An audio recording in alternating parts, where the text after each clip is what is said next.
Luck does not exist. The only thing that exists is the grind. Working at your craft day in and day out. Individuals that are successful, some people say that they got lucky. Quote unquote lucky. Nah.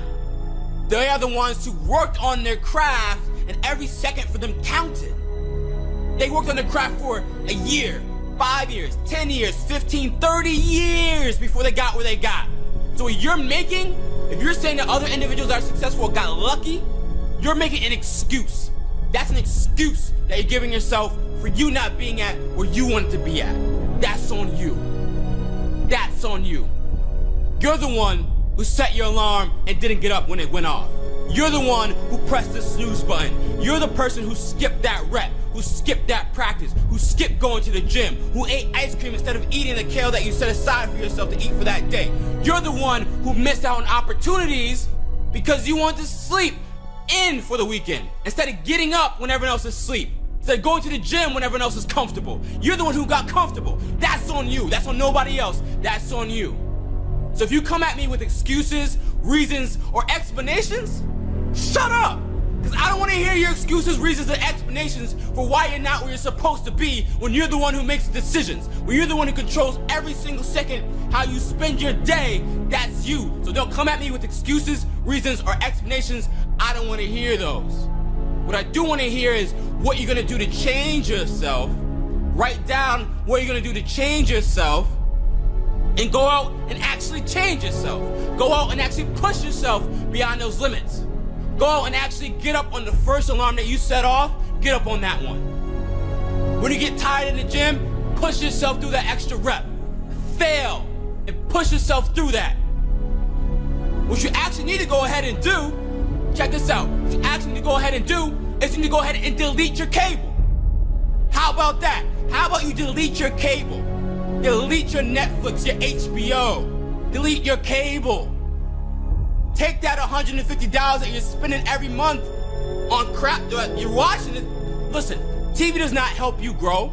The shows that you watch, Empire, all that stuff, that does not help you grow. That wastes your time. Take that time, energy, and money that you're spending watching TV, and how about you take that and put that towards your goal? Put that towards where you're trying to go. Take that $150 that you're spending on cable on a monthly basis. That's like 2 G's a year. Take that and put that towards your goal and then see what happens. Focus on yourself. Don't worry about what other individuals are doing. They are not lucky. Get that idea out of your head. The only one that can make the change is you and yourself alone. Start with yourself. Work on yourself. Make the sacrifices that you need to make. Take the time that you have and see how important it is every single second of the day. You control what you do. Nobody else does that. You have to get out there and grind.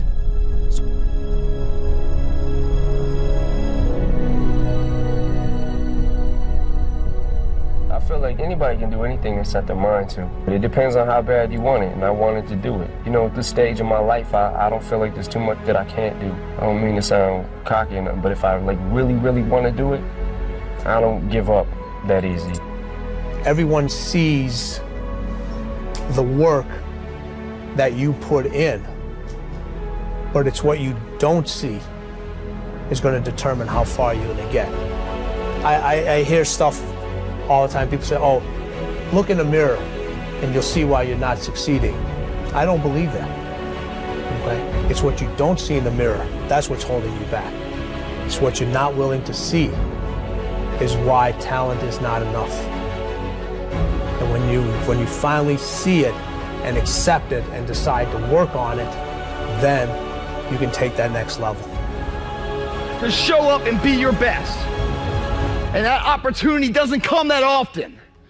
Everyone's like, oh, Greg, you're lucky you got the cover. You got this, Greg, you're lucky. Everything you do is luck. Bullshit.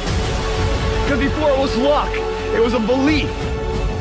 And every day with no one watching at 5 in the morning, by myself, I trained it because I believed in it. Then I mastered it. No, I remastered it in hopes that one day my trained ability collided with an opportunity to show it off. That's what luck is. That's what success is. With talent has to come preparation, has to come action, has to come development of being able to take those talents, take those skills, continue to develop them, continue to sharpen them physically, continue to sharpen them mentally, because at some point your physical talent is going to diminish as a professional athlete. That's just a fact. Okay? But what keeps that competitive edge, what keeps you on top, is the ability to think and prepare mentally over and over and over again.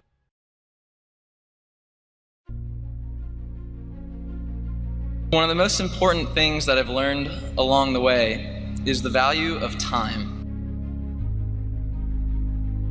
I want to challenge you to really think how you will spend your time. We live in a society that will ask you to put out maximum results in minimum time.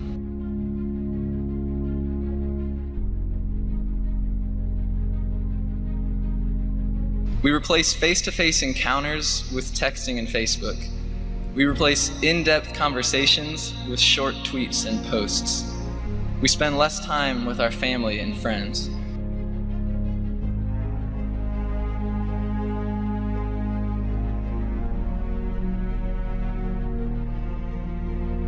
Now, I used to think that success in life and relationships was about talent, but I've discovered that it's really about time.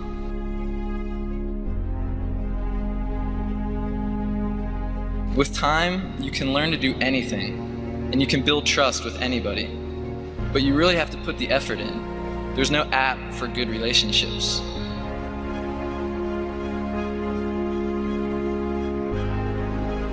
Someone told me once that people don't care how much you know until they know how much you care.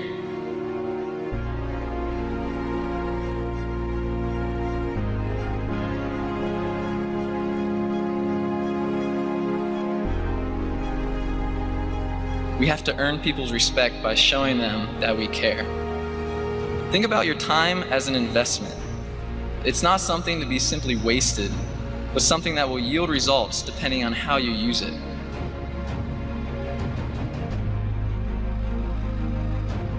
It's valuable, and when used to enrich the lives of others, the return will be incredible.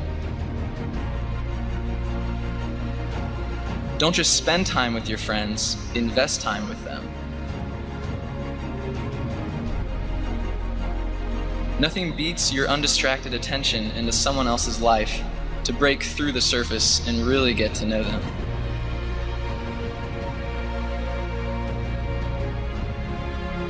Wherever you are, be all there.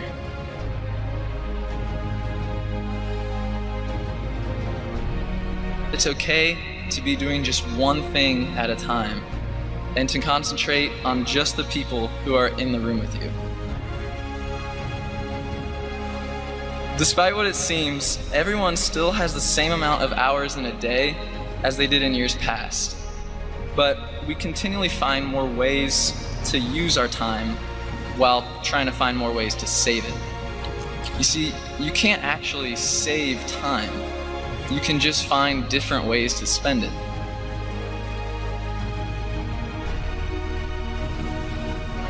We need time to think, to be alone, to dream. So step back and think about what you really don't want to lose. Because opportunities will come and go, but some relationships will last a lifetime. I said, I can't move. I said, there's a shock going through my whole body. I can't feel anything, man. I still remember the day I was in the film room watching film, and I was watching the California Bears, and my defensive backs coach, Larry Slade, came in the room. He said, Inky Johnson, I got some good news for you. And I dropped the clicker, and I said, Coach, what is it? He said, son, you're a projected top 30 draft pick. He said, all you have to do is play these next 10 football games. You're an automatic multimillionaire. I ran out of the room. I got on the phone. I called my mother and my grandmother. I said, listen, I said, after this season, our lives are about to change forever. And little did I know our lives were really about to change. The first game we come out, play against California Bears, I get an interception, we shut them down, we get the victory. Second game, we're playing against Air Force. It gets late in the game, found ourselves in a dogfight. And I approach the tackle like I approach any other tackle. And the way I'm approaching it, either I'm gonna knock you out or you're gonna knock me out. I'm 165 pounds. I can't play with anybody. But at the point of contact, when I hit this guy, something different happened that had never happened to me before in my life. I hit him and it seemed as if every breath in my body left. My body went completely limp. I fell to the ground. I blacked out. I looked at the doctor because I couldn't feel my right arm. They had poked me with all type of needles. Inky, can you feel this? Can you feel? I couldn't feel a thing. They took me back, they ran the CAT scans, and they rolled me back into my room, and I'll never forget it. All in about a 15-second time frame, I was lying there in my bed. My father, he went to take a step in and he looked at me and he said, son, I can't do it. And he walked out. My mother, she came in, she was running. She kissed me on my forehead, she said a prayer. She said, Ink, everything is gonna be okay, and she ran out. And as soon as my mother stepped outside of the room, the doctor rushed in from the opposite side and he said, hey, get in here, we gotta rush this guy back to emergency surgery, he's about to die. I said, what? I said, my mom just told me everything is going to be okay. He said, son, what happened? You have busted up subclavian artery in your chest, you're bleeding internally. I have to rush you back and take the main vein out of your left leg and plug it into your chest in order to save your life. And when I woke up from recovery, the same doctor was standing over me. He said, Inky, I have some good news and some bad news for you. I said, you got some bad news for me? After telling him I was about to die, I'm still alive. How bad can it get? I'm still here. He said, the good news is, son, we saved your life. I said, thank you, sir. He said, the bad news is you have nerve damage in your right shoulder. You probably can never play the game of football again in your life. I said, Doc, no disrespect, man, but I'm 8 games away. I've been working for this ever since I was 7 years old, Doc. There's no way. God, not now, God. Like, let me make it to the NFL so I can help my family first. Like, we miss meals. I said, there's no way. I never cheated. I never cheated myself. I gave everything I had to it, and I respected it. I never cheated. There's no way that my career can be over. I said, send me up to the Mayo Clinic. And after several visits, I'll never forget, this is when reality set in. It was me, my mother, my father in the room, and the doctors came in. They said, Inky Johnson, here's the deal. They said, son, we hate to tell you, but your arm, it would never be the same again. Your hand, it would never be the same again. Son, you can never play the game of football again. They said, son, here are your surgery options. We could take a muscle out of the back of your left leg, plug it into your right arm, but there's a possibility that you'll be left with a weak left leg and a weak right arm the rest of your life. Or we could take a nerve out of your left arm, reroute it up to your chest, down into your right arm, but there's a possibility that you'll be left with 2 weak arms the rest of your life. Or we could take a nerve out of your left rib, reroute it up to your chest, down into your right arm, but there's a possibility that you'll be left with a breathing problem and a weak right arm the rest of your life. By the way, tell us what you want to do in the morning. And the next morning I walked into the doctor's office. They said, son, what option did you choose? I said, no disrespect to you, doc. I'm not choosing an option. My situation is out of your hands. I said, no disrespect to you, doc. Cut me where you gotta cut me. I said, I know I will come out of this situation okay. As I stand right here on this stage before you today, they cut me 6 times down my left thigh. They cut me 2 times across my right rib. They cut me 2 times across my right pec. They cut me 1 time across the left side of my neck, 1 time across the right side of my neck. They cut me from the bottom of my armpit all the way down to the bottom of my hand. And after they got through cutting on me, they said, son, you're gonna be in this hospital for the next 40 days. I walked out of the hospital on the 3rd day. They said, you broke a record. How did you do it? And I said, first and foremost, the thing I want y'all to understand, I will never let a circumstance or a situation define my life.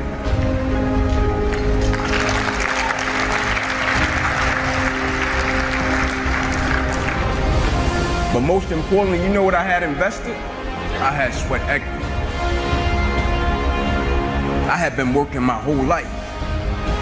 And what I didn't understand, by being determined to chase something, by being committed to it, and what commitment is staying true to what you said you were going to do long after the mood that you have set it in has left. You see, people think commitment is saying, yes, I'll do it on the days when it feels good. But I have been committed to everything that I ever started in my life, and I never stopped and I never quit it. And so by being committed to everything that I started, I finished it. It built a certain type of spirit. It built a certain type of mentality. It built a certain type of individual. And so now I couldn't quit even if I wanted to. I couldn't lay in the bed even if I wanted to. I couldn't stop even if I wanted to. I had too much sweat equity in my life and everything that I was doing. I understood the process is more important than the product. It wasn't about the outcome for me. Whether I made it to the NFL or not, that was inconsequential in God's plan for my life. But I was going to fall in love with that process because I understood by falling in love with that process, it was going to turn me into a machine. A lot of people need a little extra money to get motivated. A lot of people need, whatever the case may be, a little bonus to get motivated. I don't need anything but breath in my body and life.